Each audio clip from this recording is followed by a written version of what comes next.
Today, we're going over some very important topics as relates to the Social Security updates for 2025. So, this is going to include COLA increase, it's going to include upcoming Medicare changes, new federal relief proposals for low income beneficiaries, and recent legislation that could impact millions of retirees. So, if you receive Social Security, Medicare, SSI, SSDI, or retirement benefits, this video is made to be able to help you stay informed and take the smart steps for the year ahead. So let's begin with the most widely discussed change, the 2025 cost of living adjustment.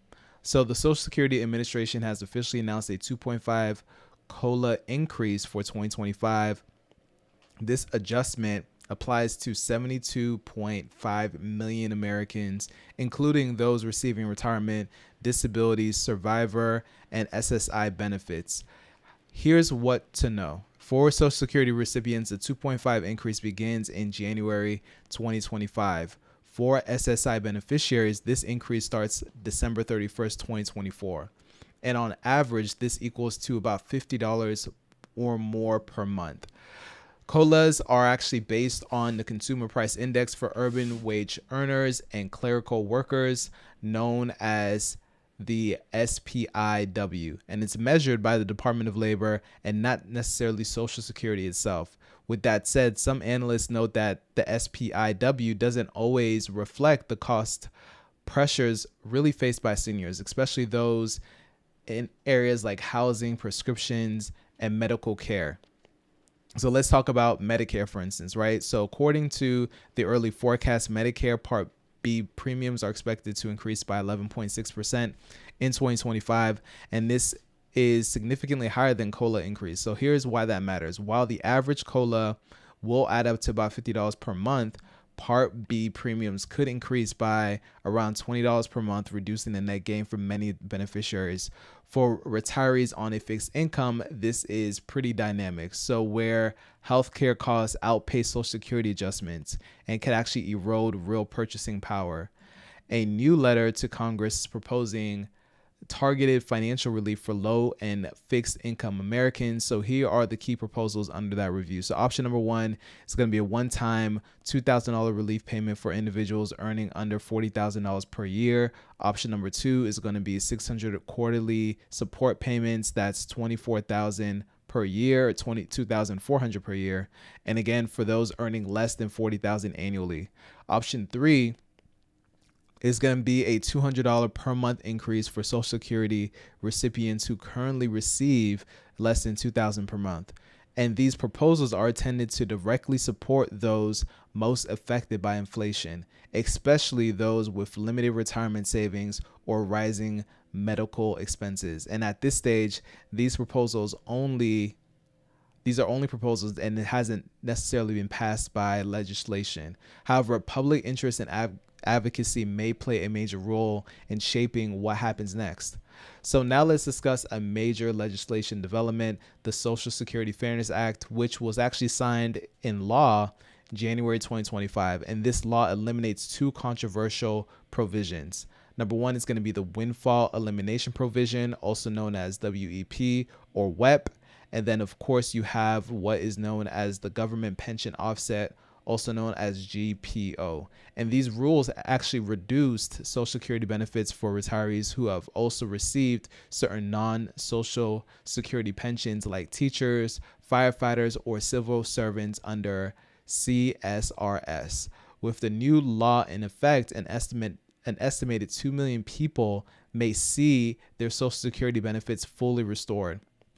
This also applies to retroactively applying that to January 2024, meaning that many retirees could actually be eligible for a lump sum reimbursement. So if you think that this may apply to you, you can actually log into your My Social Security account to review the updates. No action is required yet. SSA is expected to issue guidance on this later in the year. One more item to be aware of is on January 27th, the Office of Management and Budget issued what is known as a Memorandum M2513. This memo puts a temporary pause on many of the types of federal financial assistance while agencies review current spending programs. So important to note, this does not affect Social Security or Medicare benefits. However, it may delay the launch of many new relief payments or grant programs, especially those that have not already been approved by Congress. And agencies have until mid-February to submit reviews. So I'll update you that as soon as more information becomes available.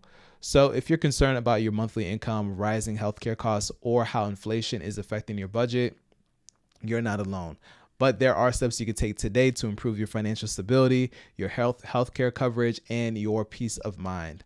So step number one, you want to make sure you update your Social Security information. Start by making sure your Social Security account is current. You want to log into My Social Security account at ssa.gov. Check the following details are correct in there. So your mailing address, you want to make sure that is up to date. You want to also make sure you're checking for your direct deposit information.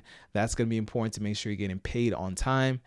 And your email or mobile notification settings as well, just in case there's any urgent communications that they need to send to you. You want to make sure that's up to date so you have that information. And why does this matter? If the Social Security Administration needs to send you that important update, such as your COLA notice or Medicare billing, they're going to use that information listed in your profile. And if you move, change bank accounts, or even updated your phone or email, an outdated account could actually delay those important communications. So this process just takes a few minutes, and you can do it securely online or over the phone. Step number two, you want to review your Medicare plan.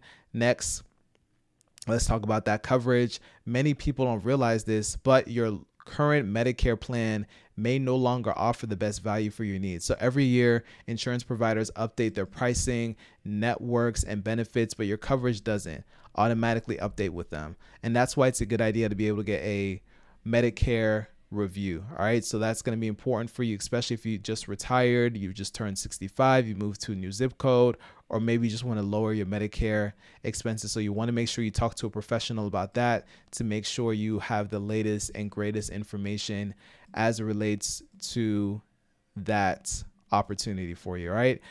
So another thing that you want to understand is that you want to share this information with your family and friends.